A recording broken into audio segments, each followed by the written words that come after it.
I think most of us are familiar with the term that we use often in settings like this, the term apologetics. And when we're talking about apologetics, or going back to this Greek word apologia, we're not talking about offering lame excuses or saying sorry if we offended anyone, like apologies often take place today.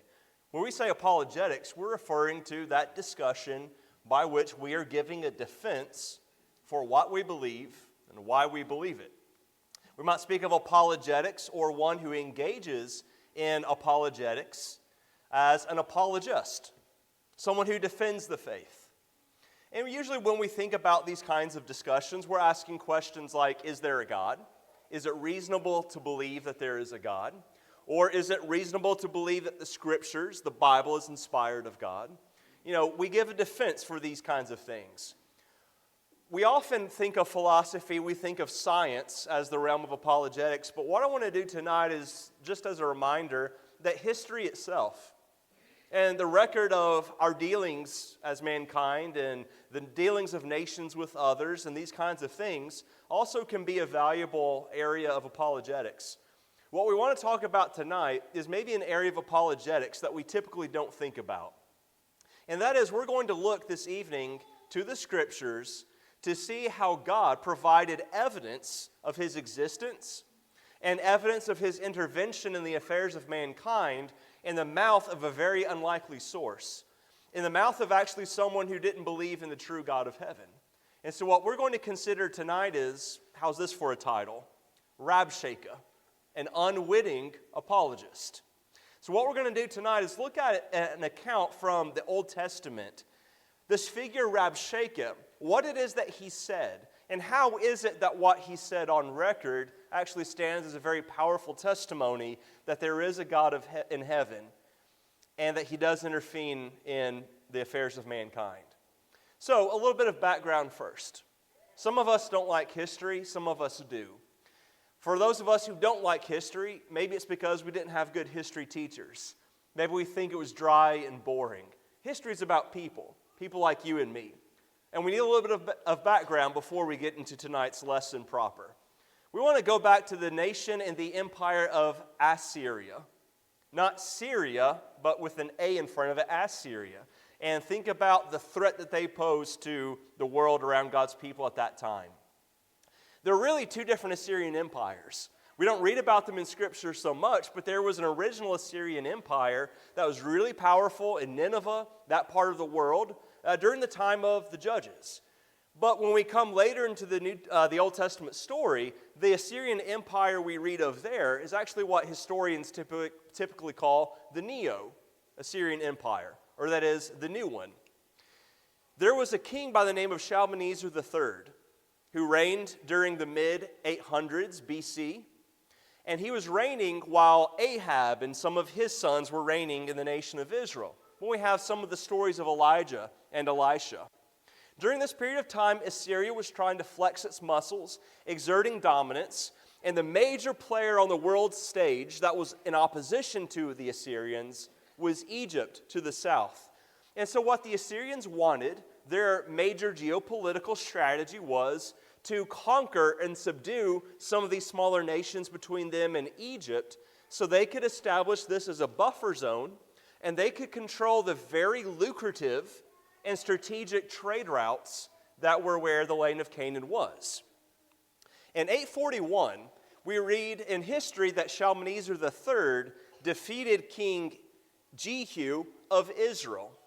And in the year 825, Shalmaneser set up a column that's often called the Black Obelisk to commemorate his victory over Jehu and some of the other nations around at that time. And so this column, this Black Obelisk, which you can see in the British Museum, if you look to the second register, we have here the first depiction of an Israelite king that we know of in history. And this is King Jehu. A little bit of a close-up you see on the left. All right, second from the left, we have Shalmaneser, who has a hand on a sword. So he's a conqueror, but he's got it sheathed. He's in control as a conqueror, and he's offering up incense to the gods above. And you see kneeling down, face to ground, is depicted Jehu. And he has been now subdued, and he is offering obeisance to his overlord Shalmaneser. Kind of as a caption and an inscription that goes along with this register, it reads, "The tribute of Jehu, son of Omri." Now, you eagle-eyed Bible students will say, now wait a minute, Jehu was not the son of Omri. We've got Omri and his son Ahab, and then two of his sons, brothers, rule, right? Ahaziah and Jehoram. But Jehu is absolutely not a son of Omri or a descendant. He's the one that cleaned house with the dynasty of Ahab. Well, look, to an Assyrian, these sorts of things aren't that important. He comes from the same nation, the same kingdom, so he was viewed then in the same line. But he says, "The tribute of Jehu, son of Omri, I received from him silver, gold, a golden bowl, a golden vase with pointed bottom, golden tumblers, golden buckets, 10, a staff for a king, and spears." And this defeat then in 841 is commemorated then about 16 years later in 825. And so we're seeing that the Assyrian Empire is beginning to inject itself into the storyline that the Lord is following for us in the Old Testament.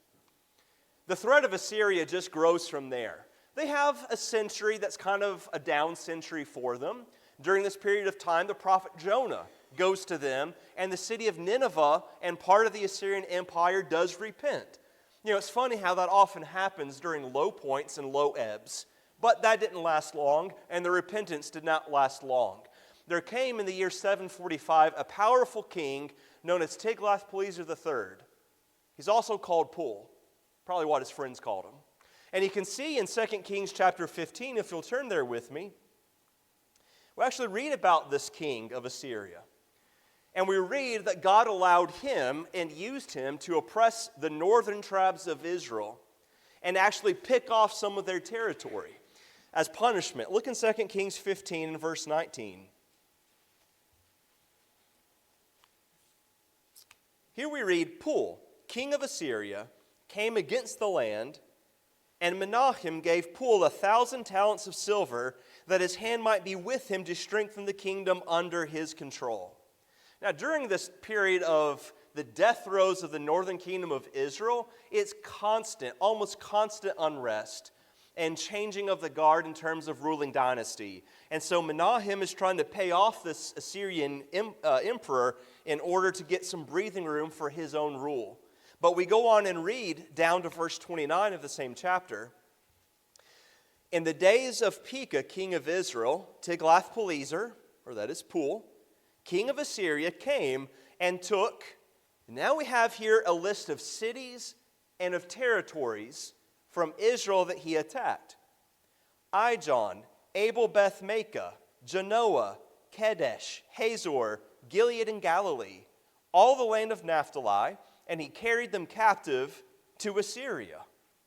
You know, it's interesting when you look at these cities, and then the last three are regions: the region of Gilead, the region of Galilee, and he says, you know, all that pertained to Naphtali.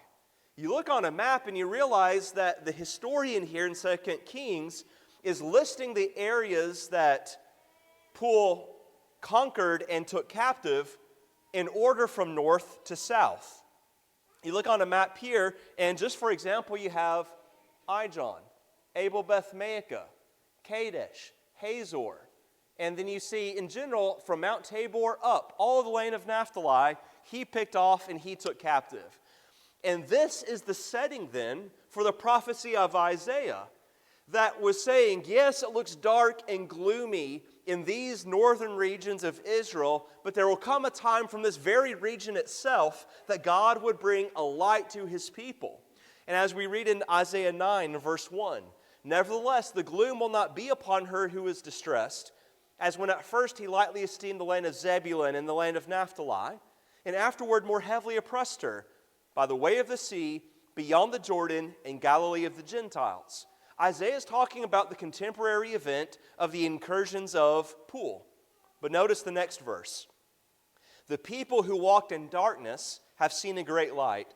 Those who dwelt in the land of the shadow of death, upon them a light has shined." When we come to the New Testament, Matthew brings up for us that it's from these very regions around the Sea of Galilee that God brought a light to the world, Jesus Christ, who would be the Messiah of God. But before we get to that, we want to talk about how the nation of Assyria then interacted with Judah and became a threat to them. Shalmaneser V and his successor Sargon II were both responsible, I believe, for the ultimate fall of the northern kingdom and its capital Samaria in the year 721. And it's one of their successors that for our story today in our lesson, Sennacherib then comes to power, and he rules from 705 to 681, and he is going to then continue the program of dominance and of conquest that his predecessors had begun. So, this is the Assyrian Empire you see in the green. The empire of Sennacherib, and you see in the kind of pink, this little blip here is the city of Judah, the nation of Judah. And the question that lies before historians is, what explains this map? Why is it that all this green territory, land subdued by the Assyrians, is there, but this tiny little island there in the middle of it all, Judah, is not conquered? What explains that? Well, we're going to look at an account from the book of 2 Kings that explains this historical oddity and what would be a historical absurdity were it not for this account. What happened during some of the invasions and the conquest of Sennacherib is he did actually conquer some of the land of Judah. And we read that he actually made it to some of the fortified cities of Libnah and then of Lachish. And archaeologists have actually uncovered some messages in Lachish where some of the garrison commanders were communicating with the king in Jerusalem, and they are announcing, we see that the oncoming armies of the Assyrians are coming. We lost sight of the watchfires in this other city. They're coming. And we read how they gradually made their way and took Lachish as well. And it is from Lachish that Sennacherib is going to use this as kind of a base of operations to set his eyes on the main prize, and that is the city of Jerusalem to the northeast. And it is from Lachish that he is going to send some of his officials and representatives to try and get the people in Jerusalem to surrender to him. That now brings us to our title character and figure for this evening, and that is Rabshakeh. Rabshakeh is not actually a name, it's a title. This would be maybe equivalent to a secretary, not like in an office, but what we might say is Secretary of State or a Secretary of Defense. This is a very high-ranking official in the Assyrian government. He comes to Jerusalem, and he is trying to come to terms with Hezekiah, who is king of Judah. And at this point, let's go ahead and turn over in our Bibles to 2 Kings chapter 18. The mission of Rabshakeh is this. He wants Jerusalem to surrender and to fall without any blows, without any arrows being fired. All right, sieges and all this sort of thing, that's for movies. They would do that if they had to, but they did not want to. That was very expensive, very costly, and what they wanted was the city to come to terms to them and surrender without having to actually fight. And so the Rabshakeh comes to Jerusalem, and his goal is very clear, to intimidate and to persuade Jerusalem to surrender, and to surrender on terms favorable to the Assyrians. And so what we're going to see now in 2 Kings chapter 18 is the message of the Rabshakeh to Hezekiah. And he issues a challenge to intimidate the people. So let's go through now and see this diplomacy, and we'll see what the Rabshakeh said to try and get the people of Judah to surrender. And it is in the challenge of Rabshakeh that we actually see this wonderful apologetic argument. So look first to 2 Kings 18, and we'll actually begin reading in verse 19. Hezekiah himself will send officials to deal in diplomacy with him. And we see in verse 19, then the Rabshakeh said to them, say now to Hezekiah, thus says the great king, the king of Assyria, what confidence is this in which you trust? You speak of having plans and power for war, but they are mere words. And in whom do you trust that you rebel against me? Now look, you are trusting in the staff of this broken reed, Egypt, on which, if a man leans, it will go into his hand and pierce it. So is Pharaoh, king of Egypt, to all who trust in him. Now, the Rabshakeh here quite accurately identifies that there are elements within Judah that want to say, hey, let's go down, let's get Egypt to come and help us and bail us out. And so the Rabshakeh is telling Hezekiah's men, look, if you think Egypt is going to help you, you know what Egypt is? Egypt is like a reed. That is to say, here's this flimsy kind of plant, and you think you're going to use that as a crutch, as a walking stick? It's going to break off and it's going to splinter and hurt your hand. In other words, Egypt's not going to help you, and if you lean on them, it's going to come back to bite you, as we would say. All right? So don't look to Egypt for help, but look at his next argument. Look in verse 22. But if you say to me, we trust in the Lord our God, is it not he whose high places and whose altars Hezekiah has taken away, and said to Judah and Jerusalem, you shall worship before this altar in Jerusalem? Now, this is one of those moments where in the forked tongue of Rabshakeh, there's both truth and error. Is it true that Hezekiah had gone on an idol-destroying spree throughout the land of Judah? That he had rid the land of a lot of cultic sites? Absolutely. We read about Hezekiah doing that. But what Hezekiah was doing was ridding the kingdom of the false gods, of the idols, and he's trying to turn the people back to Jehovah God. But the Assyrians are now interpreting that as Hezekiah trying to do away with the traditional cults. And to them, that meant destroying the cult of Jehovah God. And so he misreads that and says, you think that Jehovah is behind you? Your king has been trying to rid the land of him. Some convenient distortion, or what we would call today, spin on the situation. But look on down to verse 23. The Rabshakeh is getting even nastier with these intimidations. Verse 23. Now therefore I urge you, give a pledge to my master, the king of Assyria, and I will give you 2,000 horses, if you are able on your part to put riders on them. The young people would call that a burn. What he has said here is, oh yeah, send us 2,000 men and we'll give you the horses. If you can scrape up enough guys to put men on them. Look in verse 24. How then will you repel one captain of the least of my master's servants, and put your trust in Egypt for chariots and horsemen? And so his basic message is, we outnumber you. And it's ludicrous how we outnumber you. So what has the Rabshakeh done here now? You can't run to Egypt. Your God has deserted you, and we outnumber you. In other words, there's no political help, no religious help, and you yourselves can't save you. Look at what he goes on to say in verse 25. Have I now come up without the Lord against this place to destroy it? The Lord said to me, go up against this land and destroy it. So here's the Rabshakeh who has it both ways, but when it comes to intimidation and distortion of reality, that's never a problem for those who would be deceptive. He just got done saying, now look, Jehovah's against you because you've rid the land of him, but he's spoken to me, and he has sent us to take you. Is it possible that the Lord somehow sent this kind of word or urged them? I think in God's providence, he incited the Assyrians against Judah, but the Rabshakeh here is trying to pull out all the stops in order to get the people to come to terms with him. Because there are, after all, bigger fish to deal with in Egypt and down below in Ethiopia that they've got an eye on. They want to take Jerusalem quickly, conclude the matter, and then move on to the bigger concerns.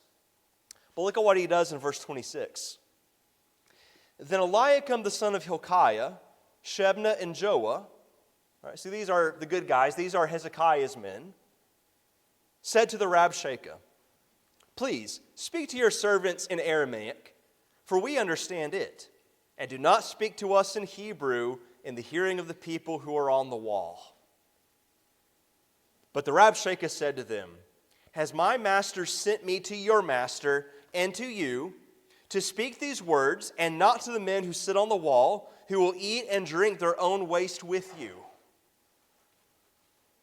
You see what's happened here? The men have said, talk to us in Aramaic, this Semitic language that we understand and that will obscure it from the people, the men on the wall, that we don't want to lose heart, don't want to lose their morale, but we understand that. Speak to us in this diplomatic language. And the Rabshakeh then gets really nasty. And he says, I am here to speak not only with you, but the men that, so to speak, if you don't surrender, are going to be eating their own waste in a siege with you. In other words, you and they are going to be in the same boat, desperate, and that's why I've come to terms with you.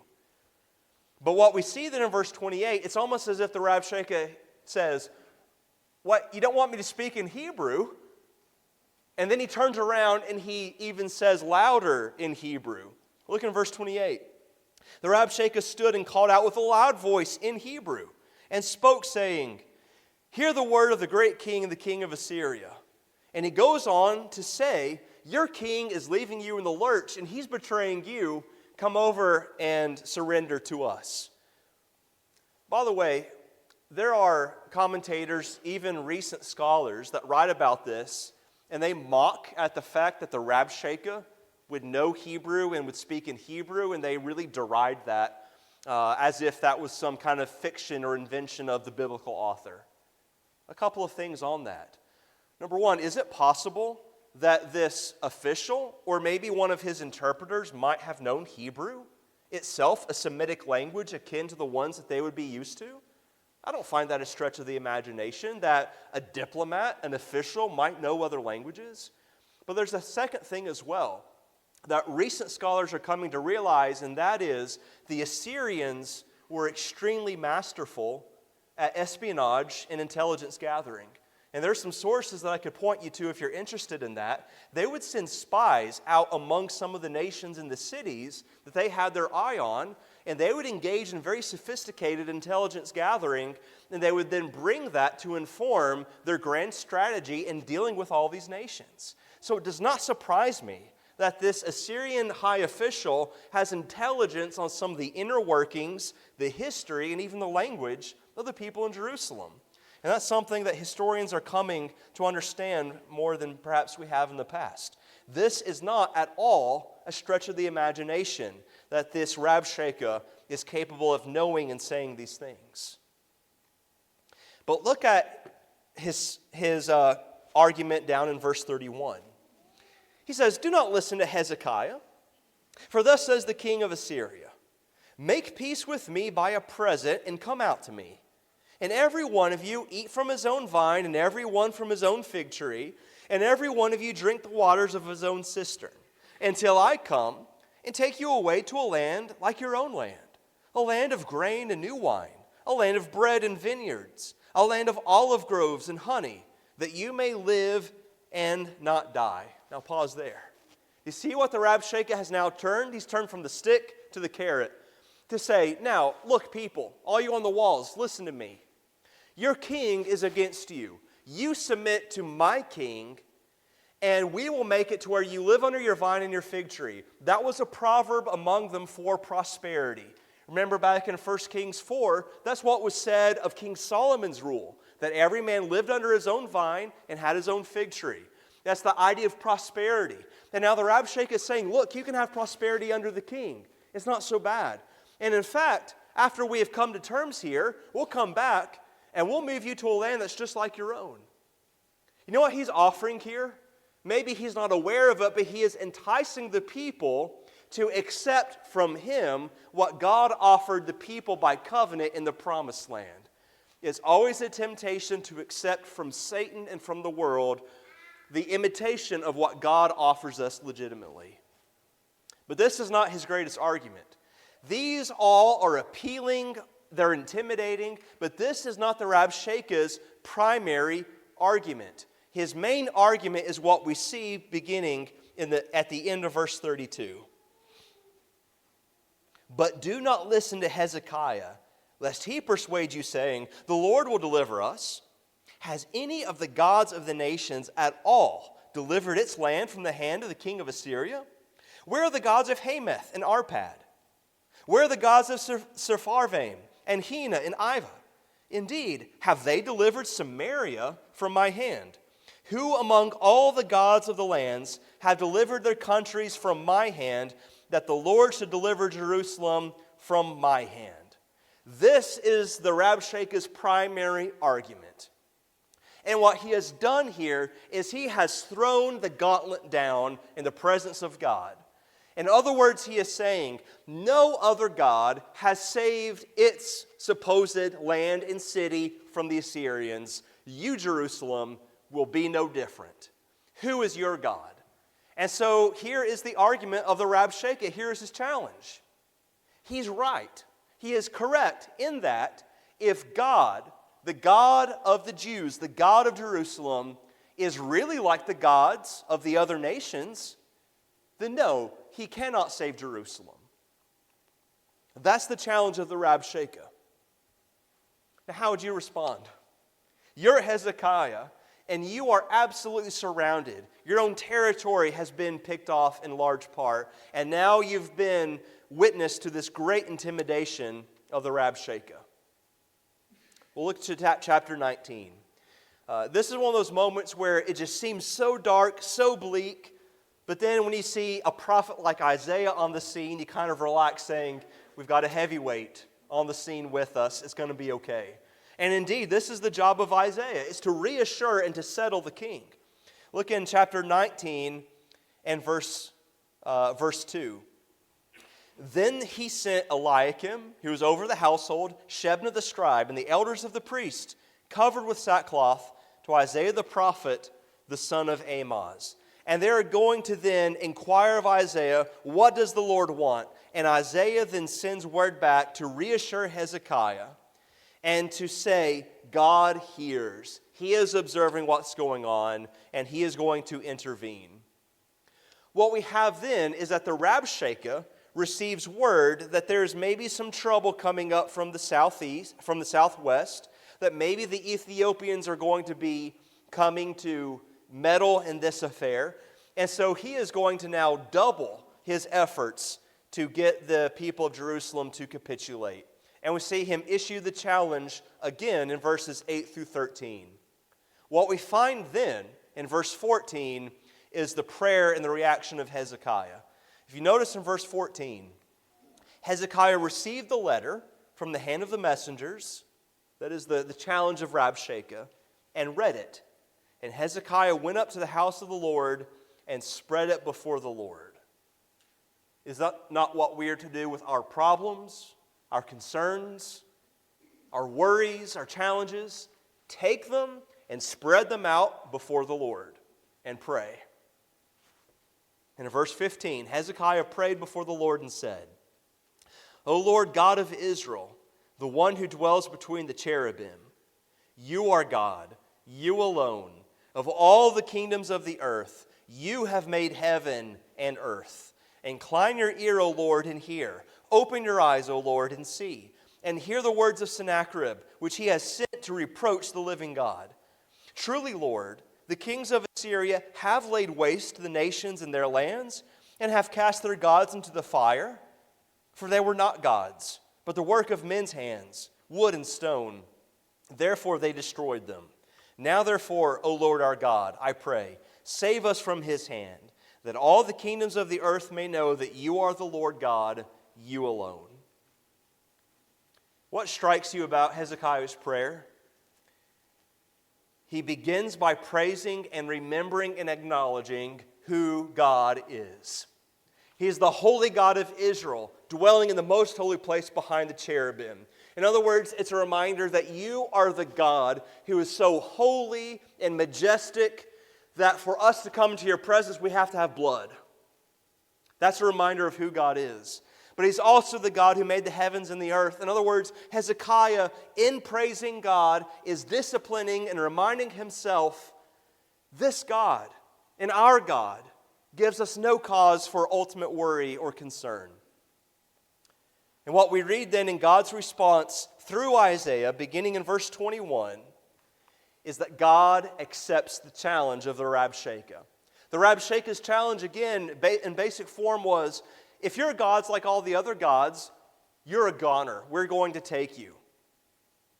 And the Lord answers back as if to say, challenge accepted. What we read in verses 20 through 34 is God's rebuke to Sennacherib and to the Assyrians, and God then is going to turn back the intimidation upon them. He will mock them, and he already preemptively is gloating, in a sense, over the imminent fall of the Assyrians. In fact, look down to verse 25 to see the part of the Lord's answer. He's addressing the Assyrians, and he says, "Did you not hear long ago how I made it? From ancient times that I formed it. Now I've brought it to pass that you should be for crushing fortified cities into heaps of ruins. Therefore, their inhabitants had little power. They were dismayed and confounded. They were as the grass of the field and the green herb, as the grass of the housetops and grain blighted before it is grown." In other words, God's saying, Assyria, I'm using you. All this glory and conquest, I wanted that. And I orchestrated that. And your very presence here before my city, I brought you here, and I'm using you. And then look on to verse 27. "But I know your dwelling place, you're going out and you're coming in, and your rage against me. Because your rage against me and your tumult have come up to my ears. Therefore, I will put my hook in your nose and my bridle in your lips, and I will turn you back by the way which you came." Now, there's a sense in which it sounds like God's going to treat them like a fish and a horse.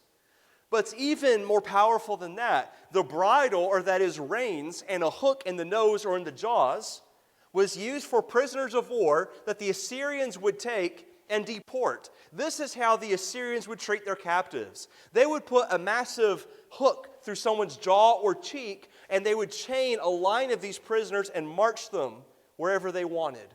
And God says, Sennacherib, Assyria, I will treat you the same way. I'm going to put a hook in your jaws, and I'm going to yank you back where you came from. So, God's response, we read in verses 35 through 37, "In one night, the Lord killed 185,000 Assyrians." In one night. And the Assyrians wake up in that morning, and they find corpses in their camp. The leaders tuck tail, and they run. And we read in verse 37 that Sennacherib returned home, and we know from historical records that some years later, he would later be assassinated, and another would take his place.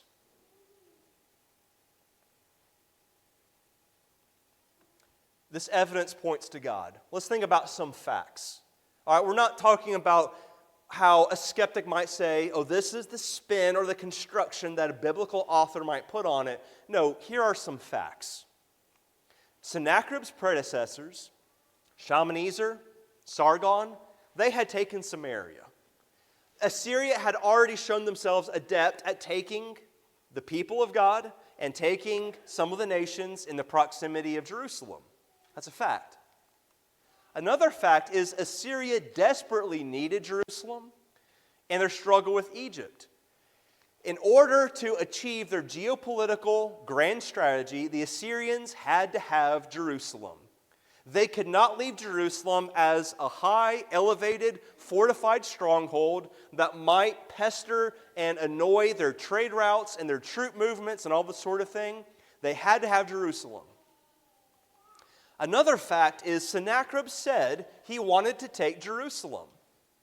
Now, if you think, oh, that's just what the Bible says. No, we know from historical records that Sennacherib wanted it.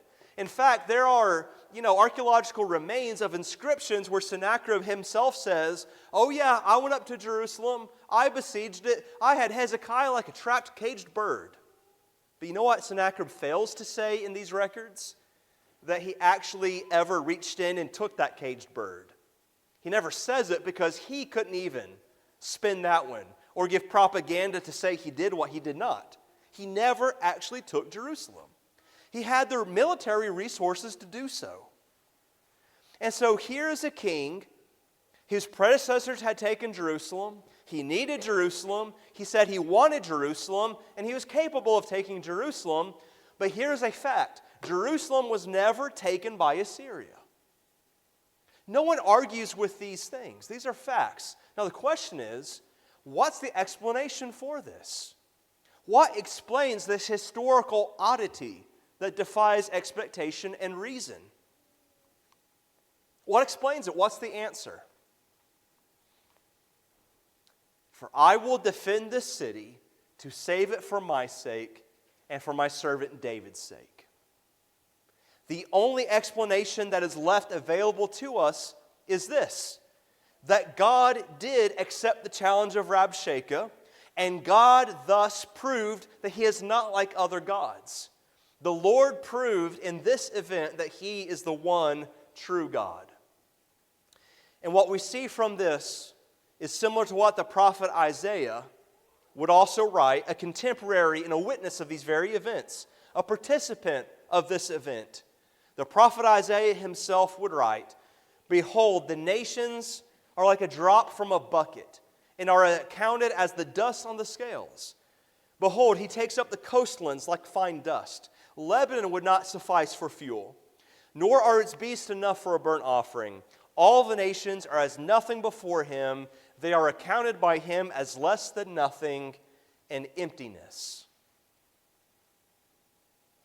If this is true, and God and His existence and His intervention in history is the only rational explanation for what happened, then what does that mean?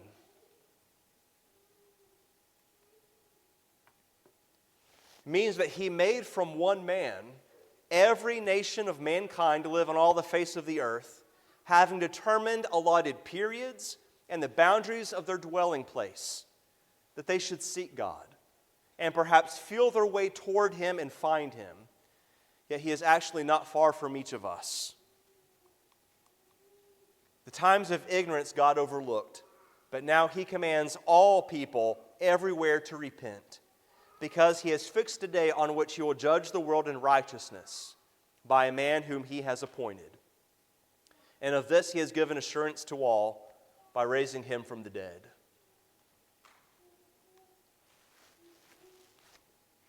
The Rabshakeh, an unwitting apologist. Now, it may be that you observe these things and you say, well, that by itself doesn't prove that there's a God. No, maybe not. Maybe not by itself it doesn't prove that there's a God. But when it comes to this business of apologetics, of whatever your worldview is, one way or the other, there's never any one single fact or situation or set of arguments that's just the silver bullet that's just going to convince everyone. No worldview has any such thing. What you're being asked to be is the jury, and you've seen the evidence, and you've got to decide where the preponderance of the evidence points. And that's what you've got to decide. And so all that we have done this evening is we have submitted to you Exhibit X for you to consider and to put in the whole line of evidence for you to look at. But as the Apostle Paul notes for us, ultimately it's the resurrection of Jesus that makes it all fit together, that makes it all make sense. And it's the resurrection of Jesus also that takes all the things from human history and it makes us look to a day in which God will judge the world. And that's what we're asking you to consider tonight, is that insofar as God judged the Assyrians and passed His verdict on that situation, that's just a small version, a model of the great day of the Lord that is coming, in which He will judge all the world, all the nations, by the Son He raised from the dead. And we ask you this evening then, that if you have come to a conviction based on this evidence that you have seen, that Jesus is the Christ, that God, who intervenes in His people's history, has intervened in this world to bring salvation. If you believe that and are convicted of it, then we call upon you to obey Him and to submit your life to Him, turn your life to Him fully, and be baptized, and you can walk in newness of life, in loyalty to the great God of heaven. And we call upon you to make that known to us if we can assist you in any way while we stand and while we sing.